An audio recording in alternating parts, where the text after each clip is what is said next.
সবাইকে আকীদা পরিষ্কার রাখতেই এখানে কোনো ছাড় আছে? সালাতের ক্ষেত্রে কোনো ছাড় আছে? এই দুইটা নিয়ে আমরা বেশি বক্তব্য দিই। কিভাবে বলছে এইগুলো না আমরা ভাবি না। আমি বললাম যে তাহলে নবী কি নূরের তৈরি না মাটির তৈরি? বলছে এইগুলো সব ফিতনা। কি বলছে? এগুলো সব ফিতনা। আল্লাহর নবী মাটির তৈরি না নূরের তৈরি এখনো আপনি চিনতেই পারলেন না। আচ্ছা, এইটা বুঝার জন্য কি ইসলামী খেলাফত লাগবে? লাগবে না। মানুষকে পিটায়, পাশার করে পিটায় বলবে নাই বল আল্লাহ নবী নূরের তৈরি বল। এনায়েতুল্লাহ আব্বাসী বলছে যে বলবে আল্লাহ নবী মাটির তৈরি সে কাফের, তার বউ তালাক। বউ শুনতে শেষ, বউ সহ শেষ। স্পষ্ট ইমাম খুতবা দিচ্ছে, যে ব্যক্তি বলবে আল্লাহ নবী মারা গেছে সে কাফের, তার বউ তালাক। বউ কি অপরাধ করল? মানে যেহেতু কাফের হয়ে গেছে কি বউ তালাক। বউ তো মুসলিম। আরে নিজে যদি বিশ্বাস করে নবী মরেনি, কথা বুঝতে পারেন? লোকটা যদি বিশ্বাস করে নবী মরে গেছে, তার বউ বলবে না নবী মারা গেছে? দুইজনে তো কাফের হয়ে গেল, সংসার করলে সমস্যা কি? বুঝেননি মনে কথা? যদি বলেন যে আল্লাহ নবী মারা গেছে, তা বউ তো বিশ্বাস করে আল্লাহ নবী মারা গেছে, তাই না? দুইজনে তো কাফের হয়ে গেল, তাই না? তার তালাক লাগবে কি? এই তুই এবার বুঝেছে না আমার কথা বুঝতে এত দেরি হয় কেন? তালাক লাগবে কি এখন? তালাক লাগবে না তো বউ তালাক হবে কেন? দুইজনের সমানে সমান। অথচ উল্টাটা ফতোয়া, যে বলবে নবী মরেনি সে কি কাফের। আস্তাগফিরুল্লাহ, আস্তাগফিরুল্লাহ। এই আকীদা প্রতিষ্ঠা করতে হলে কি লাগবে? খেলাফত লাগবে, তাই না? এগুলো কি খেলাফতের ফতোয়া?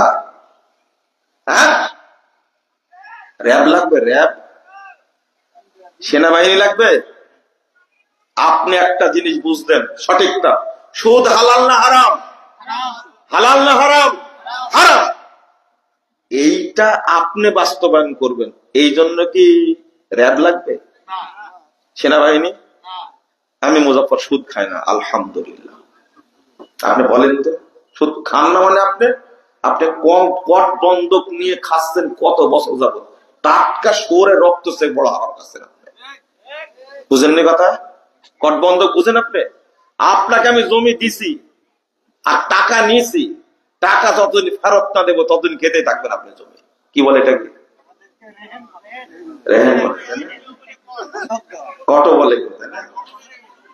যদি এটা বাংলাদেশের বড় ইমামও করে এটা তবু হারাম, এটা কি জানেন আপনি? খান কেন? এইটা বাদ দেওয়ার জন্য কি হাইকোর্ট লাগবে?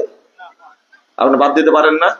আচ্ছা, ওইটা না হলো, আপনি যে প্রতিদিন টাকা নিচে প্যান্ট পরে বের হন, এই প্যান্টটা কাটার জন্য কি র‍্যাব লাগবে? র‍্যাব এসে পাশে বাড়ি দিবে, যাই কাট তাড়াতাড়ি, তখন কাটবেন আপনি। এটা আল্লাহর আনুগত্য হলো না র‍্যাবের আনুগত্য হলো? শরীয়ত বুঝেন আগে, শরীয়ত আগে বুঝেন। আপনি দাড়ি কাটছেন প্রতিদিন, দাড়িটা লম্বা করার জন্য, এই জন্য কি আর্মি লাগবে? ডক্টর ইউনূস সাহেব কি ট্যাক্স নির্ধারণ করছে দাড়ির উপরে? হ্যাঁ, দাড়িটা রাখে তো দেখি পারেন কিনা, আপনি পুরুষ কিনা দেখি। আমি বলেছি, বিমানে বসে বলছি, তাহলে আপনি তো আমাকে, উনি কিন্তু শুরু করেছেন, আমাকে চিনে কি শুরু করেছেন। আমরা খুব কড়া, বুঝি না পদ্ধতি কিভাবে দাওয়াতি কাজ করতে, উনি খুব বুঝেন।